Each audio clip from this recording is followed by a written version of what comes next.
నిజామాబాద్ పట్టణంలో సమావేశంలో బాపూజీ వచనాలయ పోరాట సమితి కన్వీనర్ కోనేరు సాయి కుమార్ని వచనాలయంలో మీడియా సమావేశంలో మాట్లాడారు.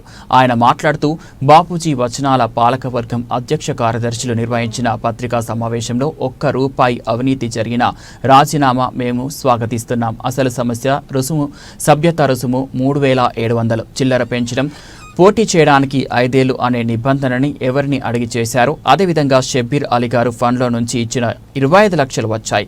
పని మొదలు పెట్టామని ఒకసారి ఇంకోసారి రాలేదు. కోలరాములే సిమెంటు సలాకా ఇస్తున్నాడని ఇంకోసారి తీసుకొచ్చి బాకీలు తీసుకొచ్చి వడ్డీ కట్టలేక వేలం చేసే పరిస్థితి ఎందుకు తీసుకొస్తున్నారు?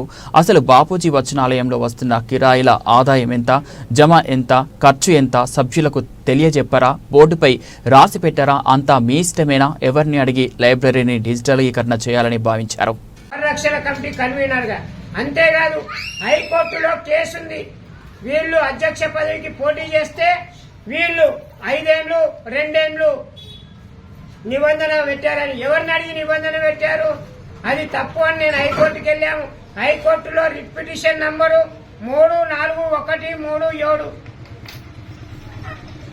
పెండింగ్ ఉంది. ఆ పెండింగ్ ఉన్నటువంటి హైకోర్టులో పిటిషన్ లో హైకోర్టు 4 వారాలు వాయిదా వేసింది. కార్యదర్శికి తర్వాత పాలక వర్గంలో అప్పుడు ఎన్నికలు నిర్వహించిన ఎన్నికల అధికారికి 4 వారాల్లో నోటీసులు పంపమని చెప్పింది.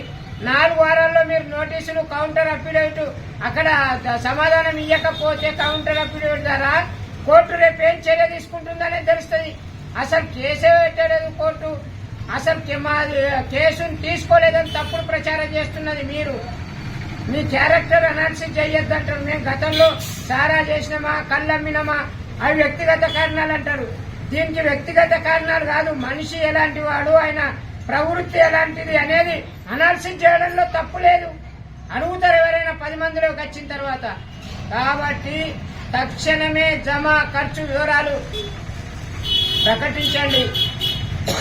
బాపూజీ వచనాలయంలో జరుగుతున్నటువంటి దాని మీద అతి త్వరలోనే మేము ఏసీబీని కలిసి విచారణ కోరుతాం. వారి వద్ద కూడా వెళ్తాము.